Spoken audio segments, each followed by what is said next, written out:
اعوذ باللہ من الشیطان الرجیم بسم اللہ الرحمن الرحیم۔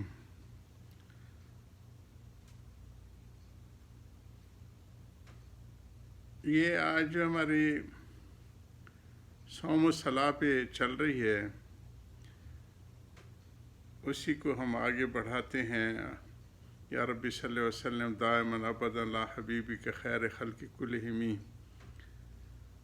اللہ سبحانہ تعالیٰ نے اپنے قرآن میں فرمایا ہے، قال اللہ تعالیٰ یا ایھا الذین آمنوا استعینوا بالصبر والصلاۃ ان اللہ مع الصابرین۔ اللہم اجعلنی صبورا واجعلنی شکورا واجعلنی فی عینی صغیرہ فی اعین الناس کبیرہ۔ یا ربی صلی وسلم دائما ابدا علی حبیبک خیر خلق کلہم۔ یہ الدین و یسر کے اوپر حضرت کے ہم پہنچے ہیں۔ یرید اللہ بکم الیسر، اللہ تعالیٰ تمہارے ساتھ آسانی کرنا چاہتے ہیں۔ وما جعل علیکم فی الدین من حرج، اس تک ہم پہنچے تھے تمہارے اوپر دین میں کچھ تنگی نہیں۔ مطلب یہ کہ دین فی نفس سے ہی اس میں تنگی نہیں ہے، اور جن آیتوں کی تلاوت کی گئی ان سے جو دین کے اندر کسی قدر دشواری کا ہونا مفہوم ہو رہا ہے یہ عارضی دشواری ہے۔ اس عارض کو آئندہ وضاحت کے ساتھ متعین کیا جائے گی، یہ عارضی کیا ہے، یعنی یہ حضرت اس کا تعین فرما دیں گے۔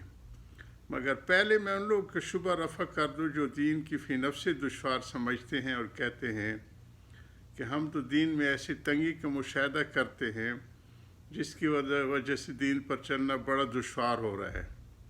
چنانچہ شریعت میں سودی لین دین حرام ہے، تجارت میں سود لینا دینا پڑتا ہے، کبھی بیع مدوم بھی کرنی پڑتی ہے، جیسے باغوں میں پھل آنے سے پہلے پھولوں کے اوپر جو بیچے جاتے ہیں اس کو، اور وہ بھی ناجائز ہے۔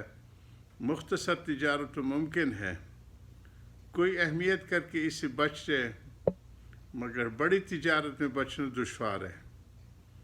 اسی طرح ملازمت میں بڑی ملازمتیں محرمات سے بہت کم خالی ہوتی ہیں۔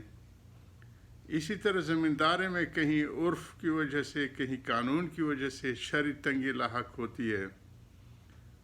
ہاں اگر کوئی تاریخی تعلقات ہو تو اس کو بچنا ممکن ہے، مگر پھر اس کو معاش کی تنگی لاحق ہوگی، یعنی وہ معاشی طور پہ ترقی نہیں کر سکے گا، جو ہر شخص کو تحمل میں نہیں۔ چنانچہ بعض محققین نے بھی ناداری کی تنگی کو بعض کے لیے گوارا نہیں کیا، کہ اس کو گوارا نہیں کیا اور اس لیے ان کو کچھ چھوٹیں دی ہیں، کیونکہ بعض دفعہ اس سے نوبت بکفر آ جاتی ہے۔ ان الفقر جو ہے نا، حضور سے پناہ مانگیے، اعوذ بک من الکفر والفقر، فقر کی حد کفر کے ساتھ مل جاتی ہے۔ اور جن علاقوں میں فقر و فاقہ غریبی ہے تو وہاں پہ یہ سارے NGOs وغیرہ اور یہ مسیحوں کی اور دوسرے جو ہے کام کرتے اور مسلمانوں کو کافر بنا لیتے ہیں، ہند میں، بنگلہ دیش میں۔ اللہ ہم سب کی حفاظت فرمائے۔ فقر جو ہے یکاد الکفر، کفر کے ساتھ مل جاتے ہیں۔ کبھی خدا کی شکایت معاذ اللہ، کبھی تبدیلی مذہب کی صورت ہے۔ اس کے دو جواب ہیں، ایک یہ کہ تنگی شریعت میں نہیں بلکہ آپ نے طرز معاشرت میں جو ہمارا رہن سہنے کا نظام ہے اور ہم نے جو رہن سہن کے اپنے اصول بنا رکھے ہیں اس میں تنگی ہے، کہ آپ کا سابقہ ایسی قوم سے پڑا ہے جو دین سے آزاد ہے اور دین پر چلنا نہیں چاہتی، اور خاص طور مالداروں کے طبقہ الحاد کی طرف مائل ہے کہ ہر دینی حکم کو شریعت سے خارج کرنے کی دھن میں ہوتے ہیں۔ جہاں غلبہ ایسے لوگوں کو ہو وہاں دین پر چلنے والوں کو تنگی ضرور لاحق ہوگی۔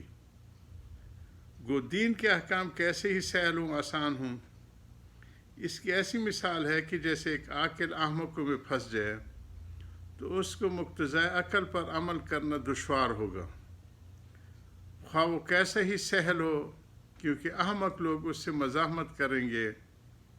مثلا شادی میں فضول رسمیں نہ کرنا مقتضائے عقل ہے کہ شادی سادی ہو، اور یہی سنت ہے، اور یہ سہل بھی ہے، مگر چونکہ سابقہ جہلا جو شریعت سے واقف نہیں ہے، حمقاء احمق جو بیوقوف عقلی طور پہ کامل نہیں ہیں سے ہے، اس لیے عاقل کو تنگی پیش آتی ہے کہ اس کی کوئی بات نہیں چلتی۔ نیز اس کی ایسی مثال ہے جیسے طبیب مریض کو بکری کا گوشت یا مونگ کی دال کھانے کو بتلائے۔ بڑے گوشت وغیرہ میں اس زمانے میں کولیسٹرول وغیرہ یہ چیزیں تھی، تو بعض اوقات بیف سے منع کرتے، تو اسی کی طرف از اشارہ۔ مگر مریض ایسے کور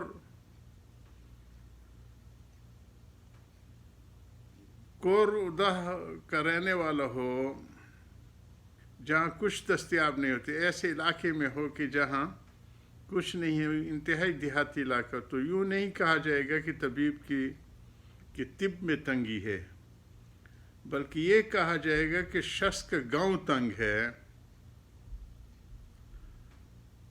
دوسرا جواب یہ ہے کہ ہم دین میں ایسی آسانی کی مدعی نہیں ہیں کہ اس کے لیے ہمت کی بھی ضرورت نہ ہو، بلکہ ایسی آسانی کی مدعی ہیں کہ ہمت اور قدرت سے زیادہ مشقت کی ضرورت نہیں۔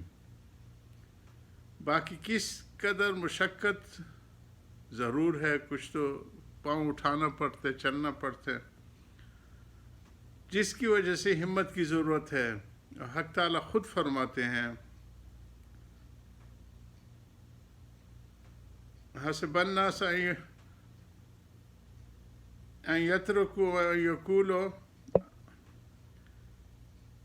آمنا وہم لا یفتنون، کیا لوگ یہ سمجھ بیٹھے کہ ان کے یہ کہنے پر کہ ہم ایمان لے آئے ان کو یہیں چھوڑ دیا جائے گا اور ان کی آزمائش نہ ہوگی؟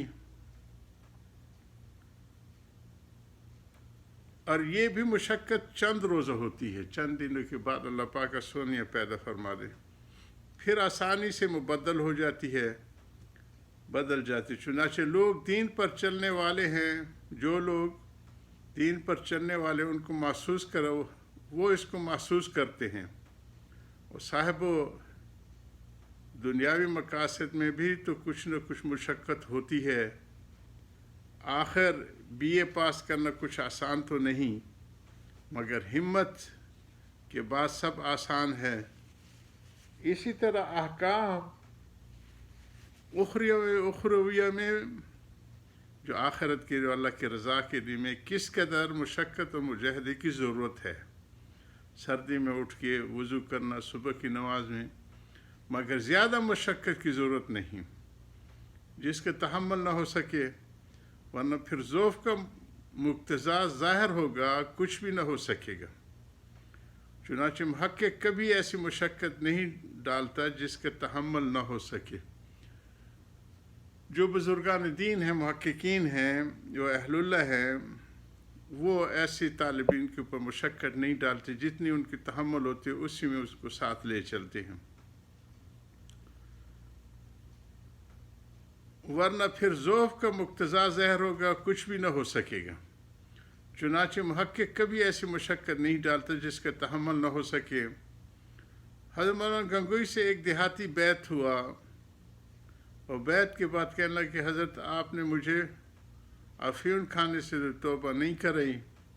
فرمایا کہ مجھے کیا خبر کہ تو افیون بھی کھاتا ہے، اچھا اب بتلا کہ تو کتنی کھاتا ہے۔ اس نے گولی بنا کر مولانا کے ہاتھ پر رکھ دی، آپ نے اس کے 2 حصے کر دیے اور فرمایا کہ اتنی مقدار میں کھا لیا کر۔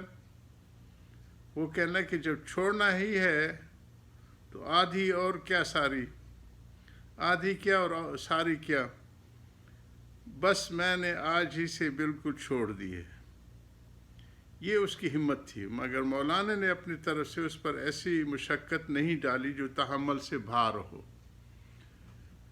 یہ حضرات بڑے محقق ہوتے ہیں۔ اور اسی طرح ایک بزرگ کے ہاتھ پر ایک چور نے چوری سے توبہ کی اور خانقاہ میں رہنے لگا۔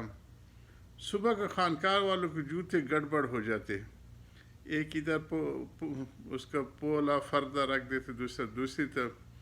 کسی کو ایک کہیں پڑا ہے دوسرا کہیں اور پڑا ہے. لوگوں کو 10-15 منٹ تک جوتوں کی تلاش میں پریشانی ہوتی، اور اتنی دیر تک اچھی خاصی رونق ہو جاتی. سب کو فکر ہوتی کس کی حرکت ہے. اسی حضرت کی باتوں کو جاری رکھیں گے. آخر دعوانا الحمدللہ رب العالمین.